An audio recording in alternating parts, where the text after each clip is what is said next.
এসব কি বলছিস তুই? রুহি, যেটা হয়েছে সেটা একটা অ্যাক্সিডেন্ট। হর্ষদাকে কেউ কেন ধাক্কা দেবে?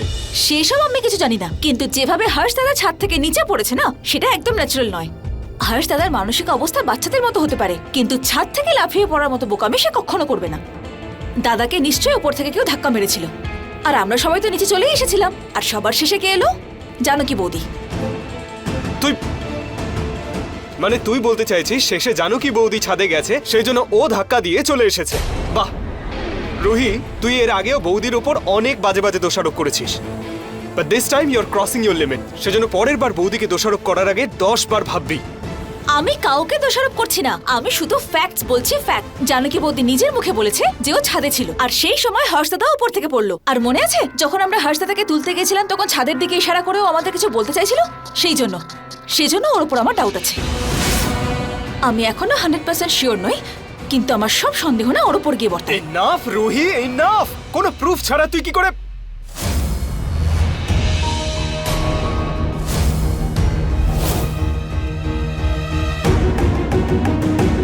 কি প্রুফের কথা বলছো তুমি শেখর? প্রুফ কিসের বৌদি? রুহি, কাকে সন্দেহ করার কথা বলছিলে তুমি? আর তুমি কি বলছিলে? হর্ষ ছাদের থেকে পড়ে যাওয়ার সময় কার দিকে ইশারা করছিল? ওই বৌদি। আরে না বৌদি, ও কিছু না।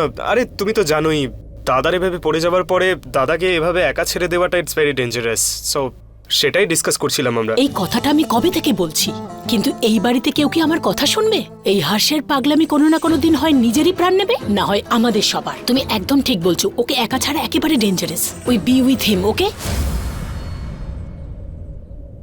আর তোমাদের দুজনকে মা ডাকছে, তাড়াতাড়ি এসো। দেখ, এই রকম লোক থাকে আমাদের পরিবারে, সেই জন্য বলছি যে কথাটা তুই আমার সামনে বলেছিস না, এটা কোনো ফ্যামিলি মেম্বারকে গিয়ে বলিস না। কিন্তু already situation is very critical. এই ধরনের কথা বলে ফ্যামিলিকে আরো টেনশন দিস না। আমি ভুল বলছি তো? তাহলে আগে হর্ষ দাদার জ্ঞান ফিরতে দে। দাদার জ্ঞান ফেরার পরে সব সত্যি সবার সামনে চলে আসবে। দাদা নিজের মুখে বলবে যে কে ওকে ধাক্কা মেরেছিল। হর্ষ,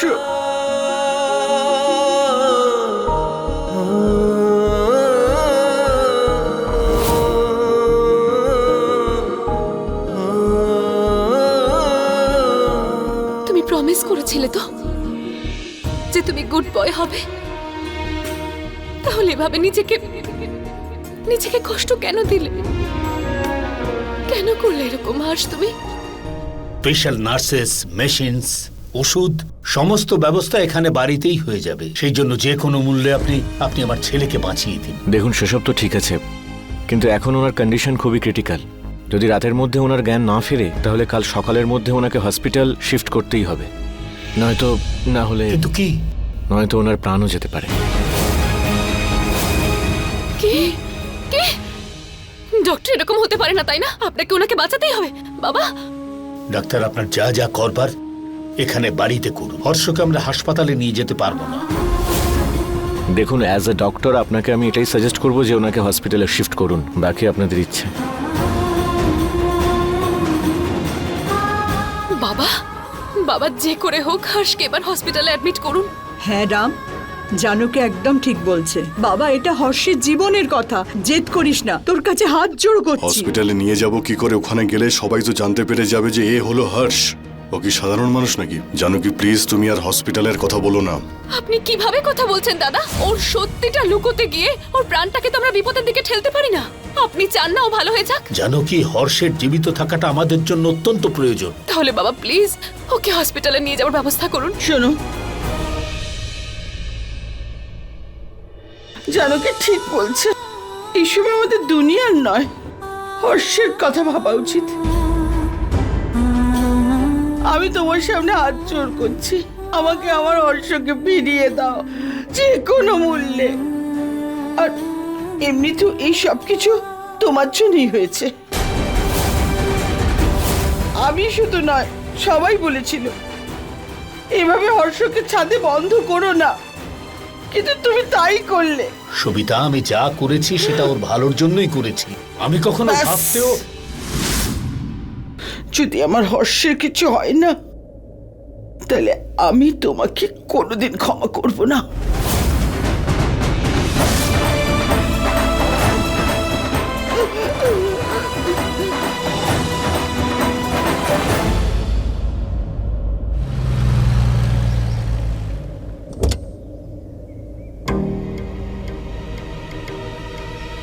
আমি নিশ্চিত যে জানকীদের শ্বশুর বাড়িতে নিশ্চয়ই কোনো গন্ডগোল আছে। ও আমার থেকে সত্যি লুকোচ্ছিল। আর নিতিন, নিতিন কোথায় আছে? আমি এক্ষুনি ফোন করবো ওকে। ও হয়তো জানে যে জানকীদের বাড়িতে কি চলছে।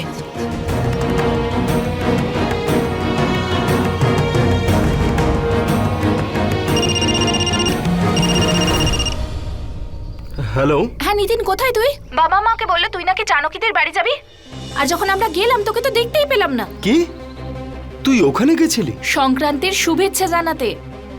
আর তুই কোথায় আছিস? তোর সঙ্গে দরকার আছে জামাইবাবুর পরিবারের ব্যাপারে। দি আসলে কলেজের কিছু দরকারি কাজ রয়েছে আমার, তোকে আমি পরে কল করছি। নিতিন, পরে নয়, এক্ষুনি। জামাইবাবুর অ্যাক্সিডেন্ট হয়েছে। কি? হ্যাঁ, আর কিছু তো অনেক বড় একটা গন্ডগোল রয়েছে ওদের বাড়িতে। তাই এক্ষুনি এসে দেখা কর। আমি বাবাকে ফোন করে খবর দিই। না না দিদি দিদি তুই আমার কথা শোন, তুই বাবাকে ফোন করিস না। আমি রাস্তাতেই আছি, এসে কথা বলছি। ঠিক আছে। আমি সব সময় তোমার কাছে প্রার্থনা করেছি। বিগত 5 বছর ধরে আমি হর্ষের নামে মালা জপ করেছি। তোমার সামনে প্রতিদিন প্রদীপ জ্বেলেছি। তাও তুমি ওকে মৃত্যুর সামনে এনে হাজির করলে কেন? ক্ষমা করে দাও ওকে, হাত জড়ো করছি। ঠাম্মি, আপনি লাস্ট 5 বছর ধরে প্রদীপ জ্বালাচ্ছেন তো হর্ষের জন্য? তাহলে আজ কেন জ্বালাবেন না? দেরি করে হলেও উনি সঠিক বিচার করেন। সেই জন্য আপনার আস্থা, আপনার বিশ্বাসকে কখনো ভাঙতে দেবেন না। আপনি প্রদীপ জ্বালান, আমার জন্য না হোক, হর্ষের জন্য। আমার বিশ্বাসও একদম ঠিক হয়ে যাবে। আপনি জানেন, আমিও কিন্তু ওর জন্য নির্জলা উপোস করব, যতক্ষণ না ওর জ্ঞান ফিরছে। যে তোর প্রাণ নেওয়ার চেষ্টা করেছে, তুই তার জন্য নির্জলা ব্রত রাখবি? ও তো ইচ্ছে করে আমাকে মারার চেষ্টা করেনি ঠাম্মি। ও তো নিজেই জানে না যে ও কখন কি করে বসে। সেজন্য ওর প্রতি আমার কোনো অভিযোগ নেই ঠাম্মি। আমি জানি মা, হর্ষের কাছে তুই আছিস, তাই তো আমি চিন্তাও করি না। আর তুই ওর জন্য সব কিছু করতে পারিস। কিন্তু হর্ষ, ঠাম্মি, হর্ষের চিন্তা আপনি একদম করবেন না। আমি আছি তো, আমার উপর বিশ্বাস রাখুন। কালকের মধ্যে ও একদম ঠিক হয়ে যাবে।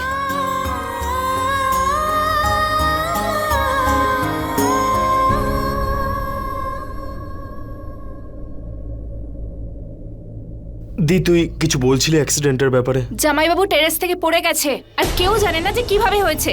আর যখন জানকী থেকে জিজ্ঞেস করলাম, ও আমাকেই কথা শোনালো। এমনকি আমাদের বাড়ি থেকেও বের করে দিয়েছে। মনে হচ্ছিল যেন জানকীদি ভয় পাচ্ছিল যে সত্যিটা আমরা জেনে না যাই। আর তুই তুই আমাকে না জানিয়ে জানকীদের বাড়ি যাচ্ছিলি, তাই না? তোদের দুজনের মধ্যে কি চলছে বলতো? দেখ নিতিন, যা কিছু ঘটছে আমাকে সত্যিটা বল, না হলে আমি এক্ষুনি বাবাকে ফোন দিদি করে বলে দিদি দেব। দি আমি তোকে সবকিছু বলছি, কিন্তু তুই প্রমিস কর যে তুই বাবা মা কাউকে কিচ্ছু বলবি না। না, বলবো না, এক্ষুনি বল। দি সত্যি তো এটাই যে জামাইবাবু এই জন্য দেখা করতে চাইছে না, কারণ ডাউন মার্কেট মনে করে আমাদের, তাই না? হ্যাঁ, এই জন্য ওনার ফ্যামিলি আমাদের সাথে কোনো সম্পর্ক রাখতে চায় না। জামাইবাবুর মনে হয় যে আমরা ওনাদের লেভেলের নয়, খুব ছোটখাটো লোক আমরা। আর জানকী, ওর কি হবে? ও তো আমারই দিদি, তাই না? আমাদের মতোই গরিব বাড়ির মেয়ে। কিন্তু এখন ও তো ওনাদের বাড়ির বৌমা, তাই না? সেই জন্য দিকে নিয়ে ওদের কোনো প্রবলেম নেই। ওরা এটাই চায় যে দি আমাদের সাথে যেন কোনো সম্পর্ক না রাখে। কিন্তু জানকীদির তো একবার ভাবা উচিত নিতিন, ও আমাদের সঙ্গে এরকম কেন করছে? এবার হয়তো ওর কাছে জামাইবাবু আর শ্বশুরবাড়ি বেশি ইম্পর্টেন্ট হয়ে গেছে। সেই জন্য ও না তো আমাদের সাথে কথা বলে আর না তো কল করে। এটা ও ইচ্ছাকৃত করছে কিনা আমি জানি না, কিন্তু আমি এটুকু জানি যে আমাদের দিদির সাথে বারবার দেখা করা উচিত না। এটাই ওর জন্য আর আমাদের জন্য ভালো হবে। আচ্ছা, এই শাস্ত্রী পরিবার নিজেদের কি মনে করে? টাকা আছে বলে যা ইচ্ছে করবে নাকি? আমাদের ভাই বোনের সম্পর্ক নষ্ট করবে? হ্যাঁ,